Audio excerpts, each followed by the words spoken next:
That terrifying crash at the Daytona International Speedway, site of today's premier race to the Daytona 500. ABC's Matt Gutman joins us now from the scene. Good morning to you, Matt. Good morning, Bianna. Nearly 200,000 people were on hand here to watch that nearly physics-defying crash. A 3,500-pound stock car launched into the air, disintegrating as it hit that fence. Parts spring right into the crowd. 28 people hurt, including a child. All of them this morning are in stable condition. This morning, fans and drivers alike recovering from near death at NASCAR. The stuff was flying everywhere. It was like he was in a war zone. This massive shotgun blast of debris into the stands came after this tangle of cars in the last lap. And contact! Watch these cars pirouetting towards the finish line when Kyle Larson's number 32 is launched airborne. The front of the car was gone and the rest of the car was sitting in the stands. In this video shot by a fan, you can see hunks of steel shooting into the stands. Oh my God! One of his tires flies over the fence and into the stands. This 25-pound car tire plunged 10 rows into the packed stands. Nearby, Terry Huckabee rushed to the aid of his brother Eddie, whose leg was slashed by a 3-foot piece of shrapnel.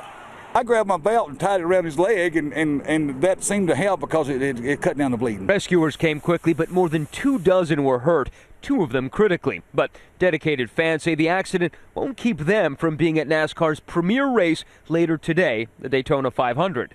I got hit by an engine, or a part of an engine, and I got a broken leg. But I'm not going to miss the race tomorrow. Not even this man you see skipping over, then ducking the onslaught of debris. Stuff flying everywhere, fluids, parts, pieces. Crashes are a well-known part of the NASCAR experience. Watch this 25-car pileup in 2012, and in this Carl Edwards crash in 2009, 8 fans were injured. Oh my gosh. Welcome back to Daytona International Speedway. But it's gender, not carnage, that will have millions of fans glued to the Daytona 500 today. For the first time ever, a woman, Danica Patrick, leads the race after winning pole position, a coveted spot at the front of the pack. Now, race officials say that they've been working through the night to get the track ready to go today and, of course, mend that fence, but they could get a little bit of extra time. It could rain today, so we could see some delays. Dan? Matt Gutman, thank you. Let's bring in Alan Bestwick now, who was on the scene calling the race for our partner network, ESPN. Alan has 25 years of trackside experience. Alan, thank you for being with us this morning. Let me ask you, on the air yesterday, you described this crash as shocking but not surprising. Those were your words. What did you mean by that?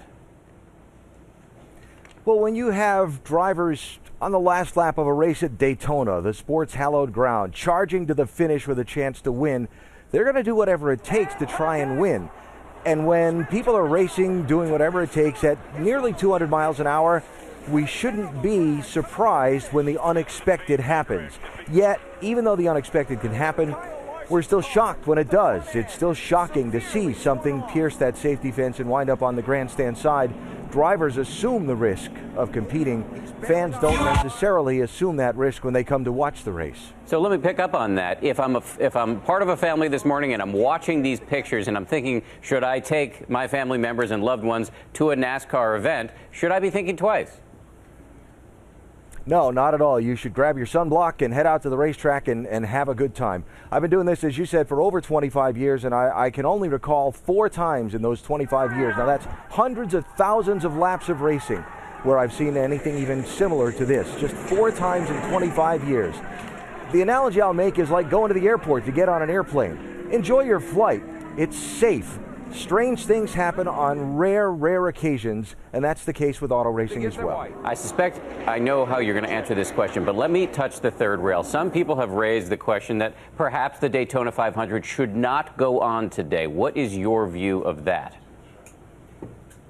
And that's a very natural reaction to consider out of respect for those who were injured here yesterday. But the race should go on. Just as in every other area of life, we carry on. The drivers today have a chance to win the biggest prize in their sport, the Daytona 500. They've been preparing for this for 3 months. Fans, some of them you heard in your own report, have been planning to come here for a year on vacation to see this race. The race will go on, and it should. And before the race, the drivers will be mindful and respectful of those who are injured. But once the race starts, they'll be looking to win the sport's biggest prize.